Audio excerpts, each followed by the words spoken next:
am Negan. I am Negan.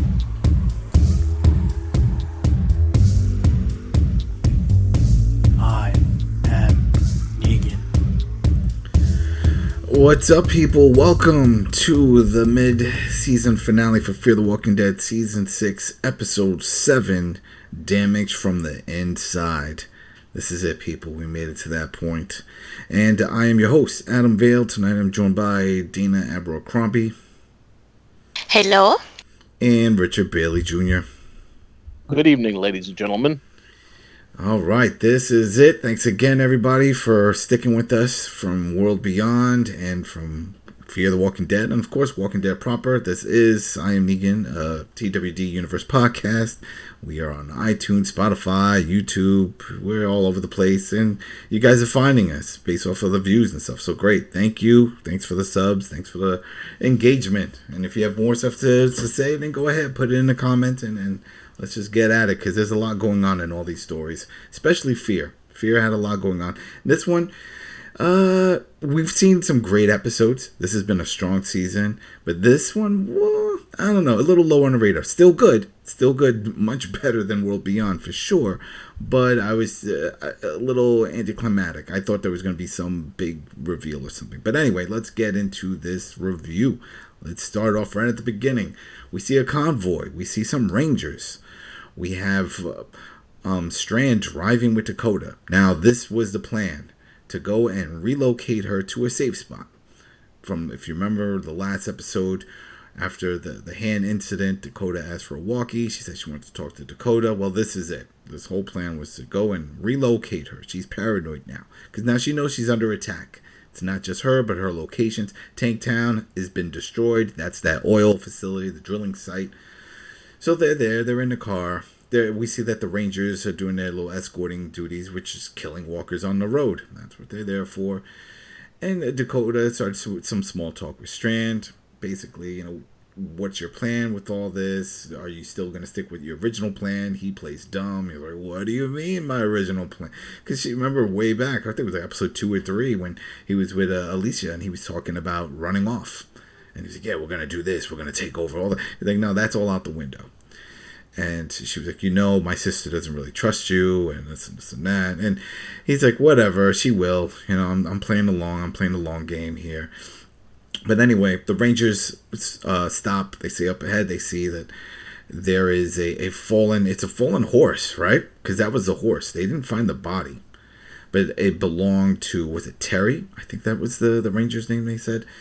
And so they were like, yeah, he was the scout that was going up ahead. They lost contact with him. And here it is now. We find his animal. So it's like, all right, something's going on. Strand gets out of the vehicle. He goes up. He's like, what's happening? They tell him. He grabs a walkie, which is what they were doing, calling out to Terry. Can't do anything.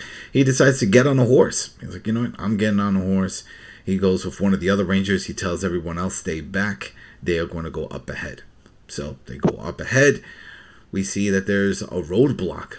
Big tree blocking the road. We are very familiar with these trees blocking roads from World proper, right? So it's something there, and as we know, usually, most of the time, these are traps. It's never just coincidence that a big tree like this fell. So Strand instantly picks up on it, like, this doesn't seem right at all. Something's wrong. Let's go back. And then once they get back, we see that the car is gone, which is the SUV that he was in, which means Dakota is gone. And we see everyone dead. All the Rangers are dead, and now they're getting up. They're turning into walkers. So they're putting them down. They're, one by one. It's kind of a long scene, and I couldn't understand that. I was like, well, what's the point of this? We get it. All right? They turned, and this is what happens. But then they do one really cool camera shot, which is once Strand gets off the horse, he stands in the middle of where the car would be, and you see all the dead Rangers around him. It's a nice far shot, and you just see that. And it's like, all right, boom, there's our opening. So before we go any further, what did you guys think of this opening? This opening with Strand, the Rangers, the vehicle gone. Did you instantly say, wow, this is it? It's the end is the beginning. That group has really stepped up their game. They've taken control. Or did you think something else? Dana? Well, I had a bunch of different reactions. One, I thought it was very smart of Strand to play dumb with Dakota when asking, how's the plan going? And that's the best thing to do because we don't know which side she's on. She is the sister to Virginia, so very easily, she could be looking out for her sister. Or at the same time, she could really be hoping to escape her sister. We just don't know. Also, I thought I was going to get like a huge kind of ambush, and I thought it was going to be the end is the beginning cult. Just because we know that they're around. They have caused damage and destruction just this previous episode with Tanktown. However, we didn't get that. And I was like a little disappointed. But I did expect something big, or I did expect some kind of big showdown situation to happen. We didn't get that at all. I expected also a pure ambush situation where we didn't get that at all. But there was a lot of different things where it's like, oh, what's going on? Especially when you have we're gonna go and look up ahead. And also remember they was also talking about not Dakota. Yeah, Dakota was explaining we would have arrived much faster if all of the security wasn't here on horses. Mm-hmm. It slows everyone down. So yeah. But he pointed out, he's like, looking, I mean, there was a really cool shot too, a cool kill there with the walker where it's banged right next to the passenger side window, and then they just slice it, and you see the blood just squirt all over the window there. Yeah, cool. Or it was cool, or you could have just ran them down going 60 miles per hour. Yeah, they were definitely going pretty slow with that. But what about you, Rich? You like this beginning here? It's interesting. The beginning was interesting, but I think that Strand was very foolish to leave Dakota behind. The minute that happened, I knew something bad was going to happen, whether she got separated or what, because clearly she is the most important person of everybody that was, taking this trip. So that's why I thought it was very dumb for him to leave her behind, because we already know whenever there's a situation that is a serious situation, you're supposed to stay together as a group. So, of course, him going up ahead because he's in charge, that makes sense. But the minute he left Dakota behind, I was like, yeah, you're going to regret that decision. So that was definitely something that I saw. But I do agree with what Dana said. It was good that he didn't tell her any more about what his plan was, what his real plan was, so to speak, about taking down Virginia from the inside. So that was good. I still don't even believe that plan. I think it's all BS, even with that. I think he's still up in the air, and he doesn't know what he wants to do. Because at one hand, he wants to take her down, but on the other hand, he's got it pretty good. He's got a good title, good position. Doesn't look like he's struggling. He's not cleaning up the latrines like he was before. Things have moved up for him. So he's in a different place right now. All right. So speaking of different place, we see that Alicia and Charlie are in a different place, and they're in an outpost. And it looks like they're in nowhere land. They're just there hanging out, doing nothing. And on the walkie-talkie, she starts hearing Strand calling out for her. And it sounds like he's been doing it for a while. And Charlie's like, hey, you going to answer that? He's like, well, it's been 6 weeks that we've been out here. He doesn't care about us, so why should we care about him? But he keeps calling. And she's like, all right, what do you want? And then that's when he fills her in. It's like, listen, we were attacked. We have a situation. There's another group. They destroyed Tanktown. We're having all kinds of problems, and Dakota is gone. Right? So he's all stressed out by this, and they need to meet up. Can you help? And it didn't really make much sense at first, but then she's like, all right. She says she'll help. And we know why she wants to help, because she tells Charlie why. She's like, listen, it's not helping Strand. If there's another group and they're strong enough to take out this whole convoy and blow up Tanktown, so if they're really that powerful, then maybe this is a group we should be working with, because then they can help us. So let's help get Dakota, but we're not bringing Dakota to Virginia. We're going to work with the other group, which I found kind of weird to mention that. I was like, well, you don't know. And then there's another scene quickly after that dialogue where she does say, well, she wants to know more about this group. And I was like, well, which is it? You want to work with them, or do you want to know more about them? But either way, it sounds like she's agreeing to this rescue mission. She meets up with Strand, and Strand just so happened to find the SUV, and it's in a ditch. And he's like, all right, thanks, for helping out. Listen, this is it. I have a feeling that when all the chaos was going down, Dakota got behind the wheel, started driving, went off the road, and then ran off on foot. So can you go help find him and go do your tracking thing? At no point did I really understand this, because Alicia's never been one to be a tracker. So I don't get, unless there's something more happening off camera that we don't know. Like, all right, so we know she has an outpost with Charlie. Maybe they know the area, and that's what he was implying. It's like, you know this area, you know what's out here. But then again, once we jump to the next scene, they've never seen the lodge that they find out there. So clearly they don't know that area that well, or else they would know, well, let's go check that abandoned house that's further off in the distance. You know what I mean? It's like, so for him to mention that, and it's like, great, well, where are you going? To Strand. They don't ever ask that either. He just gives them the order to go do it. I mean, think about where is he going to go? It's just him and that one ranger. Everyone else is dead. Why don't you go along with Alicia? Or why don't you at least say, all right, I'm going to go search this area? I don't know. Maybe I'm asking for too much backstory on all this, too much dialogue. But these are little holes that I tend to pick up on. I'm like, just come on, just fill this in. It's only 2-3 extra sentences, and that's it. Then I don't have these questions in my head. Because then the next scene, because nothing much really just happened. It was just that dialogue. The next thing we see is with Charlie and Alicia, and then they're walking, and that's when they come across some walkers on the road. I'm not taking them out as usual, but then you see there's like some mutations with one of them. He has like antlers attached to his face or his head. I mean, it looks weird. And it takes Alicia, it catches her off guard to the point that she doesn't really attack it at first. She just stares at it. And then she falls down, of course, there's this whole little thing, and Charlie kills it. And she's like, what's going on? It's like, God, that's torture. Like, someone did that. Someone's doing this to them. It's like, and that person is crazy. And I was like, yeah, I guess you're right. Yeah, someone is doing this. Why are they doing this? And then they go a little further up, and then sure enough, you see this cabin. And they mentioned it. She mentions it as a hunting lodge. I don't know if that is a correct description of that. It just looked like a nice big cabin in the woods.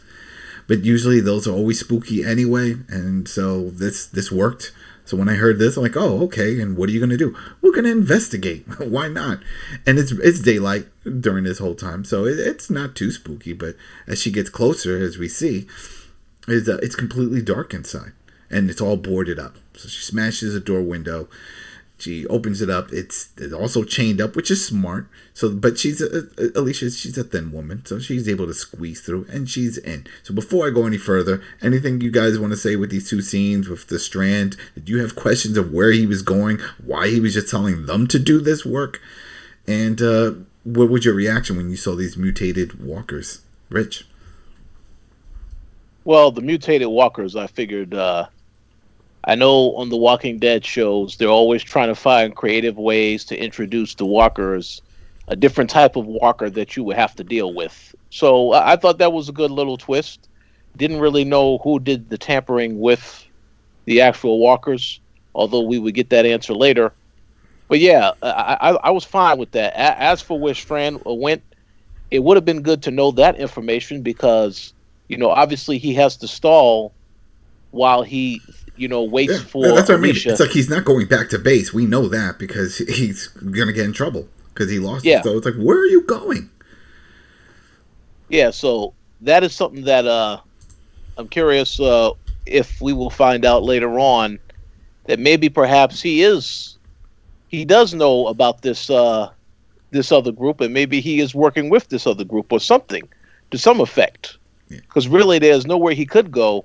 If he's just laying low until Alicia gets back to him, that's fine. It would have been good to get some clarification as to where he was at, though, all that time. If there's one thing with this show, is that Strand has always been the wild card. He's always been the wild card. He always gets away with saying some weird craziness or coming up with some crazy cockamamie scheme. Like, what? Where did this come from? Out of left field.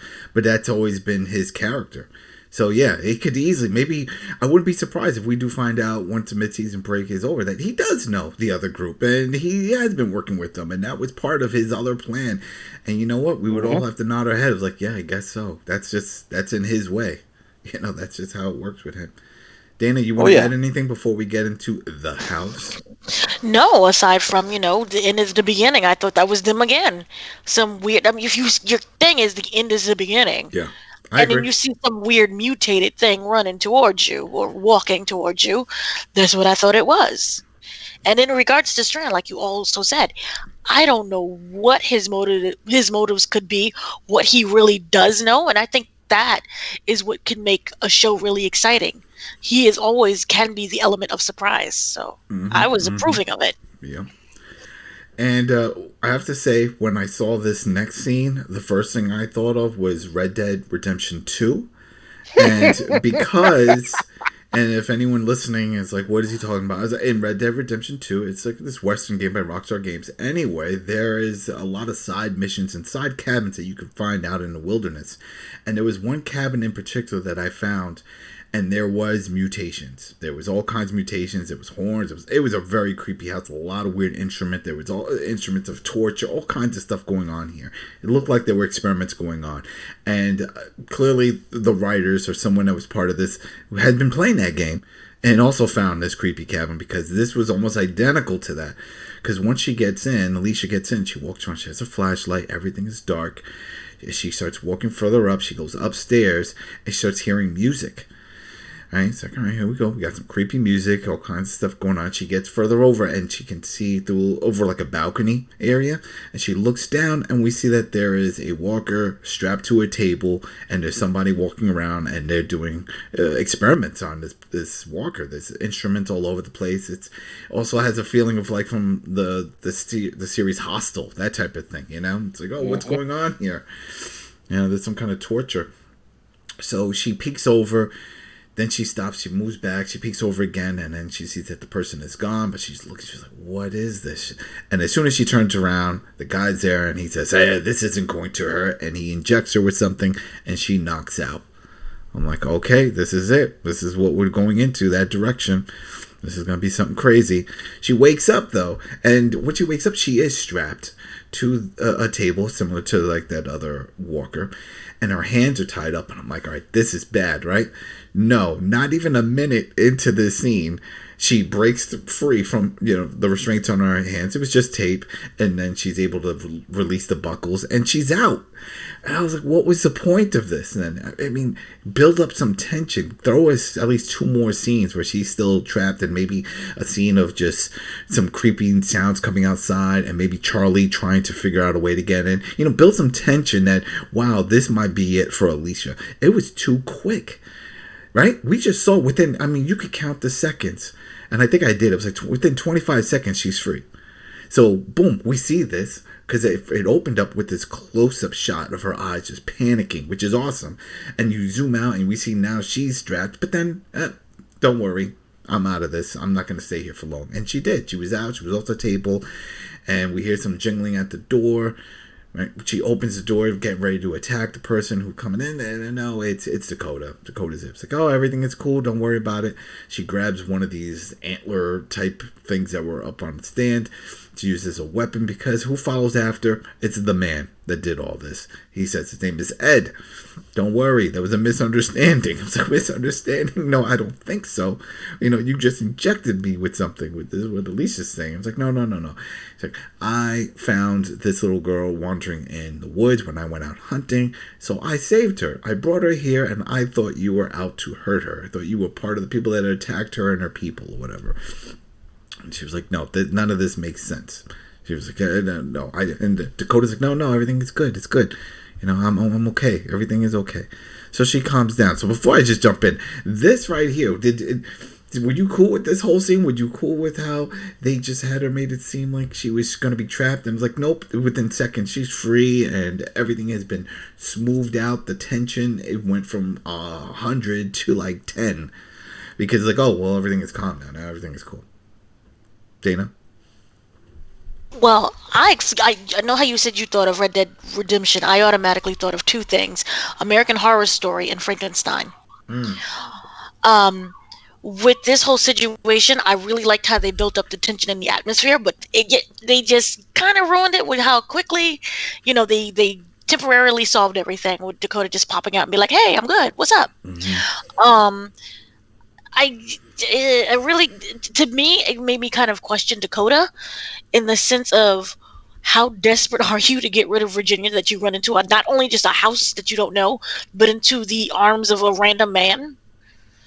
So Yeah, that yeah. Well, and that's the other thing. Yeah, like even just to try to even smooth out the situation even more, it's when the guy says, "Hey, anybody here play chess?" I was like, "Whoa, yeah. wait. This doesn't answer anything." Because I mean, we just did, besides the fact that you tied her up this way. Okay, that was the other thing. It's one thing to just restrain the person, but let's say if everything was cool, once Dakota would walk over and say, "All right, who did you capture?" And it's like, "Oh, this woman. Oh, I know her. Oh, she's okay." No, you didn't say that because clearly he still taped up her hands and tied her up to the table.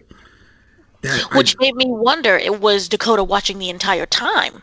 Yeah, that is. So it just felt out of place and slightly weird, and the fact that he tranquilized her also felt weird too, because why would he treat her that way and not say Dakota? If you think someone is trespassing and you don't know what's going on, is it because she's a child? It felt really weird, and that whole chest thing seemed really random, and I don't know if they was trying to go for that creepy factor, but instead it just felt awkward. Yeah, it was and then we'll just jump into it because it quickly jumps into another scene of just Dakota and Ed just playing chess. And that's it. And we got Alicia just hanging out, and this threw me off again because, like, Charlie's out there waiting. How long have you guys been here? We don't know how long you've been passed out for.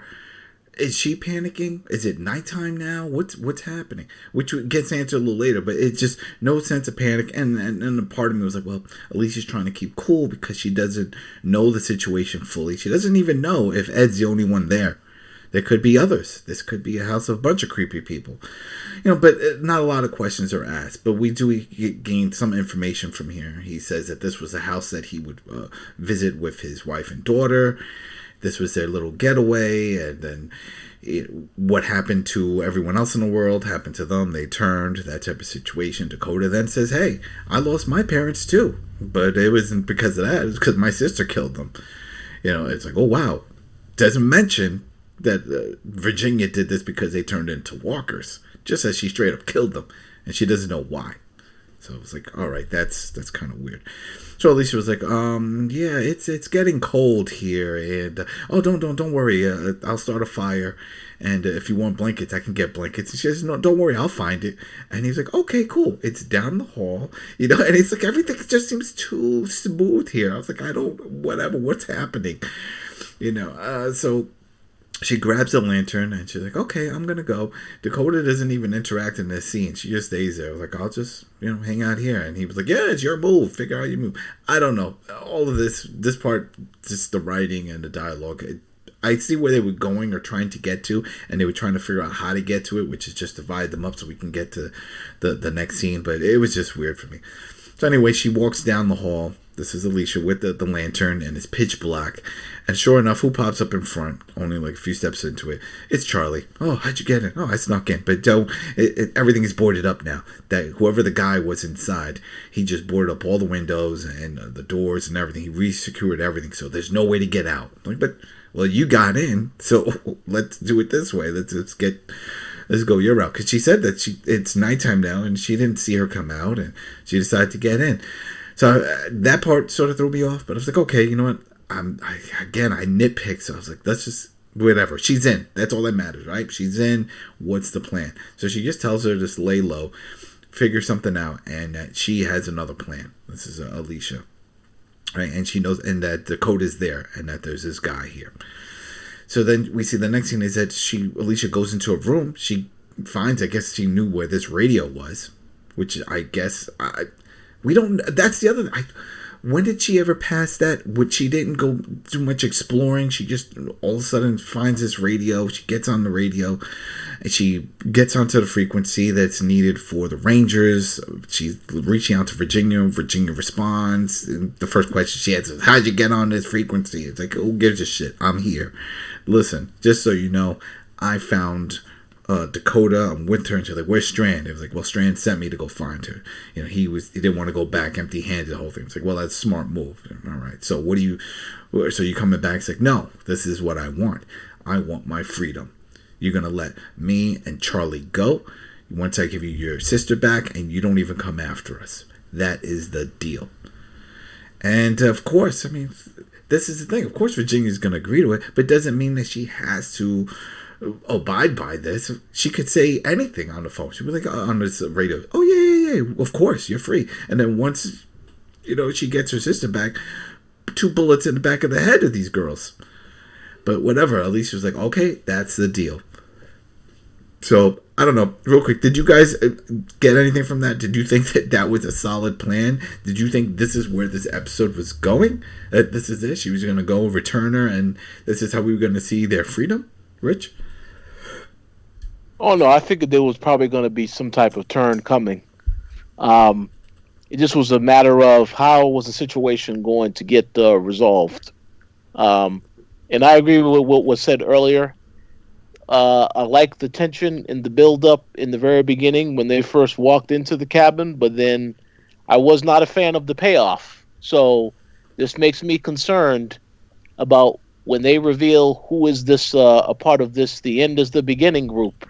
Now I have to be a little bit worried about that being disappointing also, but hopefully I won't be disappointed by that. Yeah. Because right after this, she goes back in. Well, Ed finds out. He's like, hey, you're not supposed to be in here. This is not where the blankets are. They're back in the main room. No Charlie, just Dakota and Ed and Alicia. And she was like, listen, we got to go. Dakota's like, I'm staying here. I'm not going anywhere. I like it here, which is very odd. You just met this man. But I guess things are that bad with Virginia that she's willing to stay with a stranger in the woods. But regardless, she says something that's a trigger to this man. And maybe I missed it. Because I know he said about he was familiar with other communities, but he didn't really say too much about that. And she says, this is Virginia's sister. Dakota's Virginia's sister. And he just like shocked face. Like, oh, wait, what? What? Yeah. And then she tells, Alicia looks at Dakota and says, you don't know a lot about this guy. He's doing all these weird mutations to these people, to these walkers. There's other things going on here. We need to go.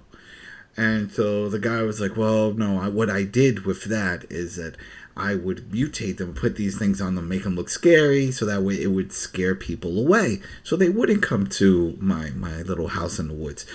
But see, you did it, so clearly I didn't do a good job. But you know what? You're right. All right, she's got to go. You guys got to go. Anyway, it's nighttime now. It's not safe to travel, so just stay here for the night. In the morning, you guys can go. All right? And then he leaves. And that was it. So right before I go any further, because a lot happens in the next scene, I instantly knew this wasn't going to end well. I was like, this is too smooth sailing. There's a lot more that's going to happen here. He was too laid back and agreeing with all this. Oh, yeah, everything is cool. Oh, you're the sister. Oh, yeah. Because if there's one thing that we noticed, that it was one of the Rangers that had the mutations and all the things put on him that they found outside. And that was also one that was strapped to the table. So this is all BS about him not knowing and that he just grabs walkers. She's doing this on purpose. And he knows that other group. But Dana, did you get anything from this? Did you sense that this is it? This was going to be the turning point for the episode? It was about to get dark? Or you were like, oh, it's a happy ending. They're going to wake up in the morning and just go back home? No, there's no happy endings in Walking Dead. I felt at first when the whole situation with like the man experimenting on the different walkers, that in itself felt really kind of creepy. Mm-hmm. So I thought that they did a really great job with that. I did not believe that this was going to be some happy trade-off at all, because again, very easily, oh yeah, I can pretend that I, have your trust and yeah, let's agree to whatever it is, but 2 seconds later I can shoot you in the back of the head. I still don't kind of trust Virginia, but I do know that in order to have power, you have to have some form of a leeway. You have to have some form of giveaway, in order for that to happen. You just can't run around just shooting everybody all willy-nilly. Mm-hmm. So I was kind of like on the fence with that. Then another thing was, I still don't know Dakota and her motives. I felt that this was going to be some type of test. Virginia loves her tests, mm-hmm. and I felt that, let me go to this random stranger's house and see what happens, and will they trade me? or will they actually kidnap me? That kind of situation. So I didn't trust Dakota at all. And I think that this scene, again, they played overhand in the sense of it was just overly over the top, and like, here's this creepy cabin, here's these mutated zombies, ooh, spooky, that kind of thing. Well, speaking of spooky, it's about to get even more spookier, because then they do go to sleep, but then in the middle of the night, Alicia wakes up, you hear loud music playing. But it's loud, creepy music. Right? It's like a little bit of classical going on. And they're like, what's going on? And we hear all these walkers coming. And it's because of the music. And then Ed walks in, and he goes and he tells them, hey, this is it. No one's leaving. You're all going to stay here. We're all safe here. And he gives this story. He talks about his dad. His dad was a taxidermist, and that's what he would do in the cabin. And that's what eventually he ended up doing. He got into it. He enjoyed it. And that's where this whole thing comes about. And that he was here, and when the world went to crap, he brought his kids, his wife and his daughter, to this cabin. They had plenty of food to last them for years. He left one day to go get some supplies, and then Virginia's people showed up. And the mom had tried to protect the house with the child. That didn't work out, and they were killed by Virginia's men. And so there goes his vengeance and his whole plot and why he hates her. And we know a little more what's going on here. So he's telling this whole story about this. And while he's getting into it, and he has his gun, because he's pointing a gun at them, telling them this whole thing, Alicia's just had enough, and she lunges at him. He fires off a gunshot. They start fighting. Oh, I think I jumped the scene. Right? Did I just jump a scene? I think so, because there's a lot that happened in here. I'm trying to remember. Talk amongst yourselves. Dana, real quick. What did you, this whole scene, while you're talking with the taxidermist? Well, the whole thing we'll start off with the music part. It had me doing a flashback to when Virginia tied up Janet. And, we had the walkers come. So it was like, oh, something's coming down. Something's going to happen. I didn't know if it was to, screw everything and let's kill everyone together, which didn't really make much sense. And then when he told his story about the whole thing of Virginia, then it just made me realize, oh, did he know from the beginning that Dakota was Virginia's, somehow related to Virginia? Or did he just think of this plan when it was revealed to him that it was Dakota, was the sister? So it felt just, again, kind of out of left field. Again. Yes. This is all right. So now I figured it out. Because I was like, you know what? Sorry, people. It was my notes. I had something mixed up in a different note. But right after this point, he tells them that crazy story, and then we'll jump to you, Rich. He says, all right, you girls go upstairs. That's it. And I didn't understand this part. I was like, what are you going to do upstairs? Is this it? Because, everything that you do when it comes to strapping them down or tying them down is downstairs. But whatever. He brings them upstairs. He puts them in the room and tells them to stay there. While they're there, Dakota is upset. She's like, this is my fault. This whole thing I was trusting, this and that. And then all of a sudden the door opens. And who is it? It's Charlie. And Charlie's there, and Charlie has keys. I'm like, what's happening? And she was like, oh, don't worry, I got the keys. And she shows the needle. She put him out with the tranquilizer, the same type of thing that was given to Alicia. That's what she was able to do to Ed, because I don't know how that happened. I guess she found it. Again, that would have been a great scene to see. Charlie sneaking around, grabbing the needle, coming up behind him, jabbing him. I thought that would have been a cool scene to add into this story, but we didn't see that. Instead, we just hear the dialogue. But Rich, you had something you want to say? Yeah, I just was going to add the part that Dana mentioned about when the guy had a change of heart. In that same scene where they had their conversation with him, that was the same scene where Alicia revealed to the guy, well, actually, that is Virginia's sister. Mm-hmm. And then that was when he decided from that point on, okay, they aren't going to leave. I'm going to tell them, yes, you can leave in the morning, but I really am going to set them up to have this all of this stuff happen that happened in the next scene after that. So, yeah, that changed. He definitely changed his mind once he heard about that. All right. So then at that point, Alicia was like, all right, I got a new plan. Now that we know we got him out of the picture, we're going to stop the music. We got to find that record player. We're going to stop the music. And then hopefully these walkers just go away, and then we'll make our escape, because they're all around the house. So that's the plan. So she goes, she stops the music, or at least in fact, it doesn't even show her stop the music. It just shows the record finishing, right? And it's like the needle lifts up and that's it. I don't know. Again, I nitpick, so I look at these things.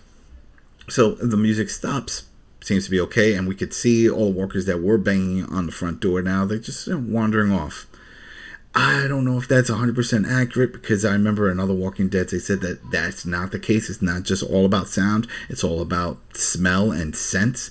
And we know they can still smell because we've seen that before. That's why when in Walking Dead proper, whenever they would do the walk through the zombies, they would douse themselves in gook, right? And so that way they can master scent.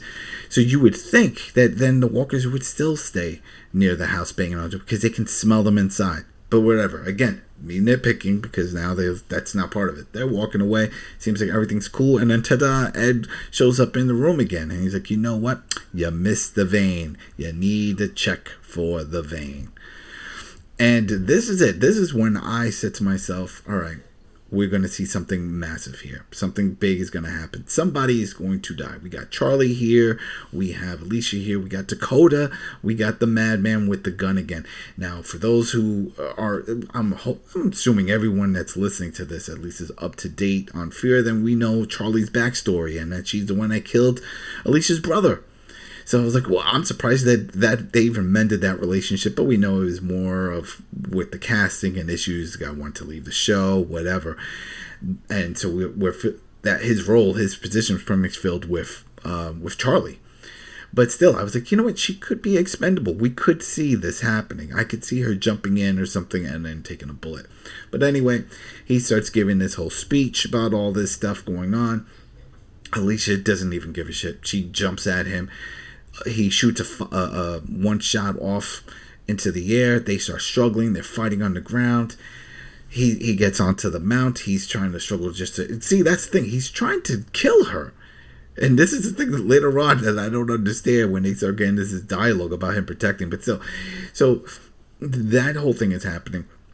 And then Charlie comes from behind, hits him over the head, which causes him to drop his weapon.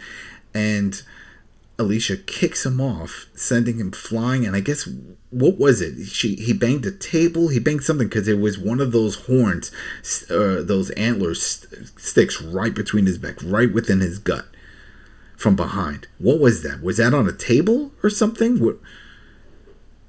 Dana, did you see what that was? I thought it looked like it looked like an antler. Yeah, but where was it from? Like, I don't understand it. It wasn't like it fell off the shelf. Where was it? That's the only thing, because I just see him stepping back. He wasn't even near a wall. It was probably somewhere on the table. The man's house was, there was a lot. Yeah, there's a lot. A taxidermy type house. Yeah. See? So there you go. There you go. Pick it up and stab it. That's just me, just going too deep into stuff. Whatever. Yeah, you said there was a lot of that stuff.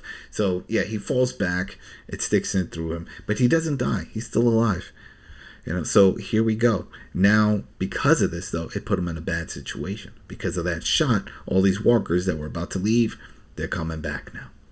All right, so we see all of them coming back. So right before I move on to the last few scenes here, what did you guys think of it? This was it. This was the big fight scene. This is from what we were going to see in this. Did you get any kind of tension? Did you think this was it? He was going to shoot one of them, or one of them was going to get into the struggle? Because once I saw that fight, I was like, all right, Alicia's going to take it. Something's going to happen. But that's just me. Rich, did you get anything from that? No. I didn't think anything was going to happen at this moment, because this character wasn't really an important character in the overall scope of everything that happens in the show. Yeah, for this episode he was important, but I feel like if you're going to kill a major character, I don't think it should just be any random character that shows up in this episode now is able to kill a character that's been on the show for several seasons. But also because of how they presented this guy, where in the very beginning it looked as though he could be a threat, but then he eased up. He was just very, very easy to just be nonchalant about them and then switch things over again. But also, it's only one person, whereas there are three of them, so they can easily take him out if they needed to. So I didn't think anything was going to happen. I didn't feel he was a threat at that point. Only the fact that he had lured the zombies, or as he said, his creations, Yeah. back to outside the house. Yes, that was dangerous. But outside of that, I didn't think anything was going to happen between him and the actual girls. Yeah, because, I mean, right after this scene, we see him talking to Alicia, and he's talking to everyone. He was like, you know what, I'm sorry. He was like, yeah, just go upstairs. You got to get out of here. I'll hold them off. Get me out of this thing. Pull this thing out. So he knows he's going to die, and he wants to help. And they're like, well, what are we going to do upstairs? You brought us upstairs before to lock us away. You know what I mean? But now you're saying this is a way to get out. It's like, oh, well, just break through the windows or something. It was just weird because I thought he was going to say there was like some escape hatch or something. You know what I mean? Like, oh, there's this one back room that I didn't board up, and you can go through that window and jump. But he did. He just says go upstairs and find a way out. And they're like, okay, there goes that. And they go running up, but then he quickly grabs Alicia. And he's like, this is where he tells her that, in not so many words, but he must have overheard the conversation and the deal that she made with Virginia. And he says, don't do it. Don't just look out for yourself. You gotta keep going. You gotta protect. He said, I didn't protect my family. I failed them, but I'm going to protect you guys. You have to do the same. He gives, and now I'm just paraphrasing, but he gives in that type of speech, basically just implying that he heard that deal, that conversation that she had, and that her plan was to give give Dakota to Virginia, and just look out for herself and Charlie. So he basically says, don't do it. So she's just like, all right, whatever. So she goes running upstairs, and he stands up, and just at that moment, the doors burst open. We see a Walker party just coming in. We're here to eat, and he just spreads arms, and he's like, yeah, that's it. I thought at least pick up the same thing that you were impaled on and start using that as a weapon, fight or something. No, he put himself up, and I remember that he's fresh meat. He was like, here we go. Here, chow time, have fun. And so while the three are upstairs trying to break through the board up windows and figure out a way out, you hear this man screaming down there. Rich, as you laughed, that's what I was sort of doing. I was laughing because I was like, yeah, we knew this was going to happen. Right? So while the two, Dakota and Charlie, are trying to figure out a way out, Alicia was like, all right, she's going to start fighting them because now they're coming up the stairs. This answers your question before, Dana. We're like, oh, can they go up the stairs? Because of what happened in World Beyond. Yeah, they can go upstairs. So they're up there, and she's fighting them, and she's doing all this stuff, and it seems like there's going to be too many, and all of a sudden we see this blinding light in the back, and we see someone just whacking away, and it's Morgan to the rescue. I mean, he's there to save everybody, perfect timing for everyone. Mm-hmm. So he shows up and he's killing, and I guess he did his part because even though from the scenes that we saw, it looked like at least 20, 30 walkers were outside, there was only actually maybe like 5 or 6 because they only killed, if you count it, it's like 3 or 4 of them upstairs, and let's say 2 stayed downstairs to keep chomping on Ed. There weren't a lot, but from the scene before that we saw, there were a good amount, over a dozen that were entering this house. Again, that's me nitpicking because it doesn't make sense with the numbers. But regardless, they killed everyone. It's quiet. We don't hear any of the walkers outside, and now we can hear the dialogue. And Alicia was like, what the hell? How did you? I thought you were dead. We heard, and this is it, we heard the gunshot when we were leaving the town before from Virginia's end. So we just thought she killed you. It was like, she tried to kill me, and I survived. Someone saved me. Who saved you? I don't know. So to leave that line in there, they're planting that seed in our heads. Don't forget, someone special saved him. And that person we will find out, I'm sure, in the second half. But they're just reminding us. They're just reminding us he was saved by a mystery person. And that he was still alive. And he was like, hey, don't worry, I'm here. How did you find us? The music. Just like the walkers, I'm attracted to music. And so I heard this music, and I was like, you know what? Let's go and investigate. And why is he doing this all by himself? I would think he would have somebody with him, have Dwight or Al or I don't know. It just seems kind of odd that he's out there wandering around. So anyway, he mentions all this to her, and he's like, yeah, I'm here. And she hugs him. She's happy. This is it. It's like, oh, wow. It's Miller time. But like you said, this would have been a good point for Dakota to say, that's the man. That's the man that killed everybody. Yep. But no, that doesn't come up here. That does not come up here. Because as we're going to get to that part right after this. Because boom, it jumps. Now it's daytime. They're outside. We see that Alicia and Dakota buried Ed. They gave him a proper burial. And that rosary chain necklace, was it St. Christopher? Was it Christopher? It was a saint. Or St. Anthony, I think it was Christopher, that Daniel gave to Alicia for good luck. She then puts on the grave here for this guy. Like, here you go. All right, you're going off on your own there. And so she's done. She goes back toward the house, and it's like, all right, here we go. Oh, and I think there was 2 points that he brought this up, where Morgan had said that he had a safe place. He brought it up in that house, but I didn't mention that because he's going to bring it up again here, and there was more context in this point. But anyway, we see the 3 of them, Dakota, Charlie, and Alicia, at the steps of this house.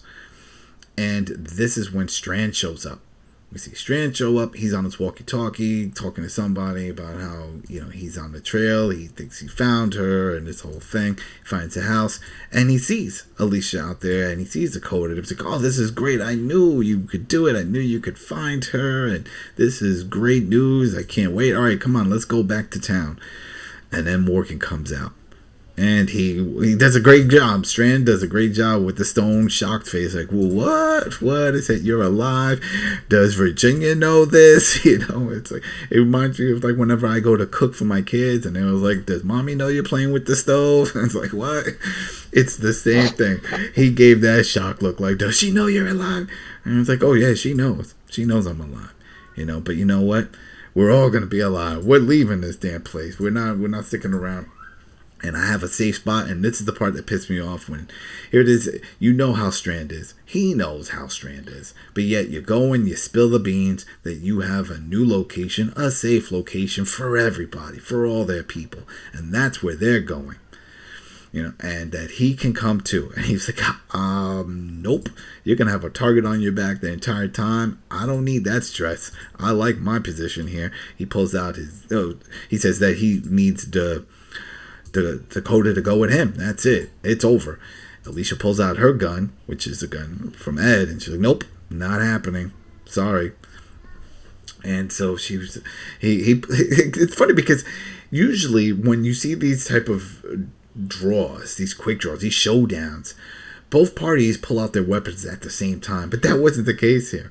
She pulled out her weapon. He pauses. He stares at them. And then he's like, almost as if it was like a forgotten scene. Like, oh, wait a minute. I'm supposed to take my weapon. Oh, wait, hold on. Then he takes his gun out and he points it back. It just didn't seem right because think about this.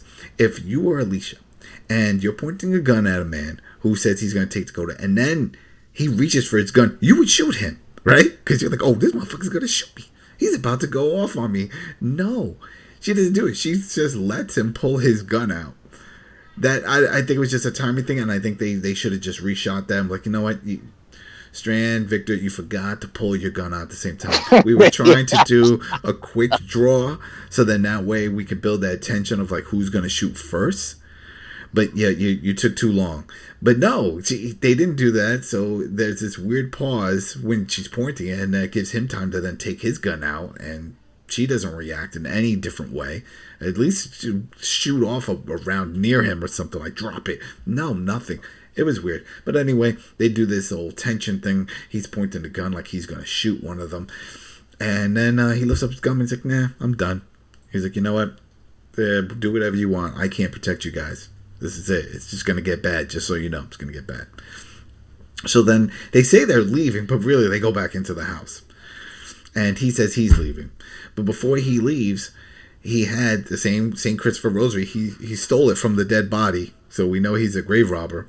And then he gives it back to Alicia. And he says, here, basically, you're going to need this back. And she takes it. It's like, oh, thanks. So a lot of these quick turnarounds from we saw before with her being tied up to a quick reveal. And then now here it is, this same chain. At least if this was 2 scenes later or maybe a whole episode later and it finds her way back to Alicia, that would have been cool. But no, it's she gets it back instantly. It was like, no, don't give it to the grave. I'm a grave robber, and I'll just give it to you. So then it looks like they're leaving, but they don't. They go back in, and I'll jump to you guys because this is where it gets real tricky. A lot of stuff happening, a lot of dialogue here. Just with Morgan telling them the plan. He's got the safe spot. Al is there. Dwight's there. People is there. Everything's going to be cool. Alicia was like, great. So we're all going and we're bringing Dakota. He's like, well, Dakota's part of this, but not in that way. Because basically he's going to use her for leverage. He says, we still have more people that Virginia has, and we don't know where they are. With Grace and a few others, we need them back. And this is going to be their leverage. She has people they care about, and they have someone she cares about. But now Alicia has flipped her whole idea, because remember, her original plan was the same thing. And she says, I was going to give her up, but I'm not doing that anymore. She doesn't want to be with her sister. She wants to be free, and I'm going to give her a chance to be free. We're leaving. It's like, no, so it's not happening. He's like, I can't let you do that. And I was like, oh, this is it. This is what we're going to see, a showdown. Then they're going to fight. Because that's when she starts putting two to two together, and she's like, wait a minute, were you the one that ambushed them on the road? And he was like, yeah. And she was like, you killed all those people? And he's like, yeah, I gave them an ultimatum. And they took the alternate option, and so I killed them. I put them down. I don't know why she's so shocked by this, because she knows they're all bad people. But maybe that's another little hint that she sort of is turning. Or maybe in her mind, she has adjusted to the Virginia's life. Who knows? Maybe she was friends with some of those guys. I don't know. 6 weeks, a lot happens in 6 weeks, right? You can just establish new friendships. But she gives this whole little speech, and I thought this was going to be a defining moment, because it made it seem like, well, you know what? Charlie and Dakota walk in. I was like, what's happening? It's like, oh, we're leaving. We're leaving with them. No, we're not leaving with him. We're going off. In fact, Charlie, you go get her ready. We're going to that other location I told you about, which we don't know, but who knows? It could have been all BS. She was just saying that in front of Morgan just to play it off. And then Morgan came off with his dialogue. I was like, I can't let this happen. We're all going together. I was like, oh, he's going to shoot all of them. This is it. We're going to see the dark side of Morgan. But no, and then he just like sort of gives in. He's like, all right, we're all going, and Dakota, you're part of our group too. I'm saving everybody. That's my role. And then, do you agree, Alicia? You coming now with saving everybody? He's like, yeah, I agree. All right, so a lot happened here with the Strand and this. I just want to cram all this in because it's all interconnected. So, Dana, what did you think with the Strand, with this whole segment, with the dilemma of going, the flip-flopping, what to do with Dakota? What's your thoughts? Whew, that was a lot. It was. It was a lot. Okay, so from the very beginning, you forgot the part that there's what I love is every time we see Morgan on screen for the first time, in whatever scene it is, there's that cowboy music that comes in. So it's like that. So when he comes and busting with the whole, beating up the zombies things, that was hilarious to me.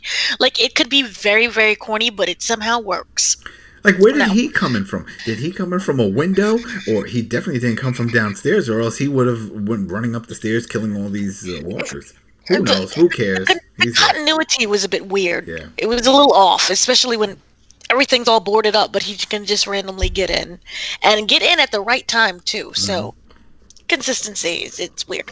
The fact that they wanted to use Dakota as leverage, smart but stupid at the same time. You don't know where Virginia is with that situation. Yes, we know that she loves her sister, but that doesn't mean that she'll be okay with everything. So I felt that was something that maybe was not fully thought out, but at that moment, when you get that first little idea, like, that's what it felt like. It didn't feel like something that was fully thought through. Although I do understand that they're trying to get the other people out of the camp as well, I just don't see that happening yet. Then the whole conversation with the whole standoff thing, and I really wanted something to happen, and nothing really happened. Even with the whole standoff and the pointing the gun and then putting the gun down, I just felt really sad that we didn't get anything, especially this is the mid-season finale. I wanted that big O factor, and that just wasn't there. The fact that he is telling people about his safe spot, the thing was that I don't know if you could fully get the confidence to believe in you yet, so I would have just waited to see and to fill everyone out first before I start saying I have another spot that I'm not, that's secretive, that I hope that Virginia doesn't find, and that he was building his own little camp thing. Well, that's the one good thing about that whole big reveal with Morgan telling Strand, and even with Alicia. He said, yeah, I have a spot. She's like, where is it? He's like, I sort of have to show you. I can't really describe it. And I was like, you know what? That makes sense because you don't have a map. So you can't say it's between this boulder and this valley here. And you see this little cactus here? If you make a left, and I get it. It's like he has to show you. And this is what he's been building up this entire time. Yeah, but don't be so happy to tell people that. No, of course not. Yeah. Especially Strand. I was really shocked that he even said that. Strand. Like, why would they do that? Why would they have Morgan tell Strand this? Just say, all right, keep going. No. Also, and in front of Dakota, that was just like, really? I didn't understand why you did that. Well, I think it's more because he was going to use her as, like he said, leverage. She was going to come, and that's it. That's the chip he was going to trade. So either way, she was going to come along, but not for long term. That was it. But by that information, even if you think you're going to trade, she could tell her sister. And as was always said, Virginia will never let you rest. She's always going to come after you. So why are you going to even show and then probably go on and tell Dakota visually where it's at? You take her there. It just didn't seem fully smart to me. It was weird, too, because he said they were going there regardless. Because remember, he says, all right, let's grab what we can. We're leaving. We're going to our spot. So it wasn't like, oh, we're going to call Virginia so we can make this arrangement or whatever. No, we're going to the safe area. You remember? Because he said we got to get out of here because Virginia's going to show up. So we got to leave. So either way, Dakota was going to eventually end up in that safe area. And she would know where it's at. Yeah, I just didn't like that. So, that was it. Rich, what did you get from all of this? A lot happened.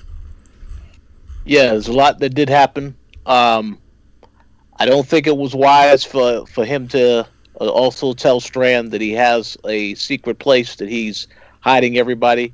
And I believe he also mentioned that Dwight is also there as well. So, I mean... Yeah, he told Alicia, Dwight, and Al. Yep. Yeah. But not to Strand, but yeah, he said that. Yeah. But that definitely raises the question because, at least from what I have seen so far, it's like there hasn't been any acknowledgement from Jenny that these people are missing from the group yet. Nope. At least we haven't seen that yet on the actual show.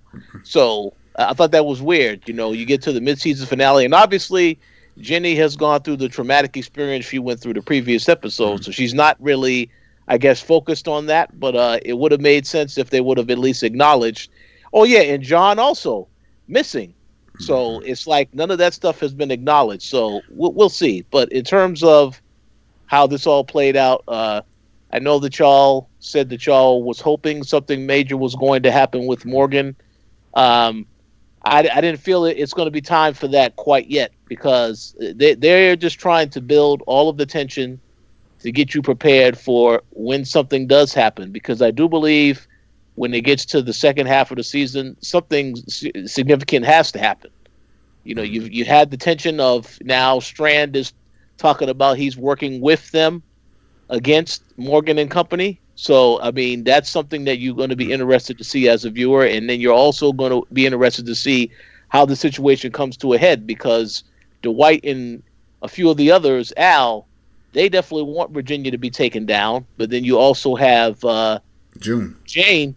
Yeah. That's it. Yeah, June, who obviously wants to work with Virginia because she helped her get the hospital. So it's a lot of tension being built up to see how it eventually pays off. Well, I have my own little theory about that too, and I'll get to it because this is it. This is the final scene. We're back at the main town. We see Strand show up. He gets off his horse. Virginia runs up. She's like, "Where's my sister? Is she safe?" Oh, she's safe, but she's not here. She is with Alicia, Charlie, and Morgan. And man, the reaction on Virginia's face, priceless. She gets up into Strand's face. What's that? Are you in cahoots? Are you in cahoots with Alicia with that plan that we made? Is this what's going on? And he's like, nope.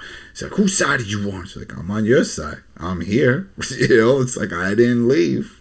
basically. So, and this is the big reveal for this episode. Every midseason has something. Usually it's a death, but no, in this case, this is a big reveal. And she says, "Come with me." And they go off, and there's 2 guards guarding some kind of secret room area. But then there's a secret room. A shed. Yeah, but it's like a shed. But then in that shed, there's another secret room, which is like a hole in the wall. Like they moved some kind of, it looked like a shelving out of the way. And it's a dark room, no windows. And poof, there it is. Grace, pregnant. Just there, like, oh, wow. Hi. And I was like, man, this is really messed up. Why is she put in this situation? But we had brought this up before, how we haven't seen her and we know that she's pregnant. And you would think that June, out of all people, would have checked up on her because she's the only doctor available. Because the other doctor, Clark, I think that was his name or whatever it was, he's dead. So if June's not checking on her and we know this woman's pregnant, who is checking on her? Well, I guess no one is because she's locked up in this cell, this hidden cell in the wall that even if this town was to get invaded, I don't know if anyone would be able to find this room. Mm-hmm. You know, so she says, all right, this is it. And he sees it, just like, wow, what do you want? He just like looks shocked, and she looks at him and says, I want everybody. I want them all. And then it ends. And it just, you want vengeance on everyone? Something about that line, it just didn't have the impact that I think they were going for, because Strand, we don't know everything that Strand knows. That's the thing when you watch these shows, we obtain information differently than the characters. Because if you recall the season finale of last season, season 5, we find out that Grace isn't just infected with this radiation and all, and that's what we thought she was sick from. No, we find out from one of the doctors, oh no, she's pregnant. That's what's going on here. She's pregnant. It's like, oh wow, she's pregnant. Okay. We don't know if Strand knows this. So maybe that shocked look was like, whoa, she's pregnant? Is that Morgan's kid? You know, we also don't know. I think we do know. We know Morgan is not the father. It's someone else, but that person was one of the scientists from when she was a scientist. She had talked about having a relationship and that person being dead just like everybody else and the whole thing. And if we're wrong, hey, go ahead, leave it in the comments, because that could be all a little foggy, but I'm pretty sure she never had intersexual or coitus with Morgan in any way. They just spent a lot of time together, so I don't think that is his kid. And he even said that, right? He even said that. I think he knows that it's not his child. But the thing is, Strand doesn't know. I don't think Strand knows. So if in his eyes, this could be why you do have some serious leverage. You have the girl that he was, in his mind, dating back at their previous camp, and she's pregnant. Whoa. So for her to say she wants everybody, I'm assuming she wants everyone dead. But then that brings up the point with everyone. Does she know? And I'm assuming she doesn't, because we haven't seen it on camera. So if it doesn't happen on camera, might as well not have happened. We don't know if she knows that Al and Dwight are gone. We don't know if she knows that John has taken off. We don't even know if John really took off. Maybe he just decided to take a scenic route. It's like, what? I need some time to think. But I'm going to make a left turn, and I'll be back on the road. You know what I mean? I just made this right turn just to get some fresh air. So we don't know. It leaves a lot of questions. And that's fine. It's a mid-season, and that's what you want, right? We had a big reveal. Grace is still alive. I said this off camera or off air. I would thought it'd be cool if they open up the room and we see that she's a walker. And it's like, look at that. This is going to be a big one. So now we're going to go and we're going to give Morgan back his love, but in a different way. I don't know. That's just me being morbid, but I thought that would have been a cool way. But hey, whatever. She's okay. She's still pregnant, so the baby's fine. And this is it. That was the end of the episode. You guys want to say anything about that final scene? Dana? Oh, that was a snoozer, right? Yeah. It was a snoozer in the sense that we just saw this already when it came to, what was his name? I forgot. The guy who with the face was all burnt up. And his wife. Dwight. Yeah. We've seen reunions like this already. And then also we saw previously with, I am forgetting everyone's name, but with was it John and June?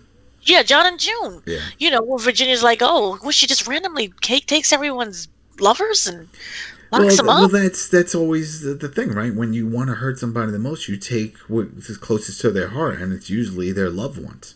That's how Yeah. you do it. I mean, that's the weakness. Boo. It's just something that we've seen already. So it just, for me, did not have that impact. Yeah. What about you, Rich? Well, I actually have the opposite reaction. I think it's perfect because the whole thing of this episode is that they were wrestling with the idea of using Dakota as leverage, and even though they are not going to do that now, all of a sudden, Grace is going to be used as leverage on the other side. So once I saw that, I was like, oh, well, this makes perfect sense because it's going to create even more tension with the group and how they handle this situation. Because there's obviously some of them that want Virginia to die to pay for what she's done, and others that don't feel quite the same. So I think this is good because it's going to create more tension within the group. Because again, Morgan does not know now that Grace is going to be leveraged. So we have to look to see how he's going to respond to that when the show returns. And no one at this point, no one knew where Grace was. No one even mentioned Grace. The only person mentioning Grace is Morgan, but June never mentioned Grace. Al never mentioned Grace. Dwight, no one knows. No one even seemed to have cared. And I think that was on purpose. It was one of those things for the writers, out of sight, out of mind. So that way when it does happen, you get like, oh yeah, that's right.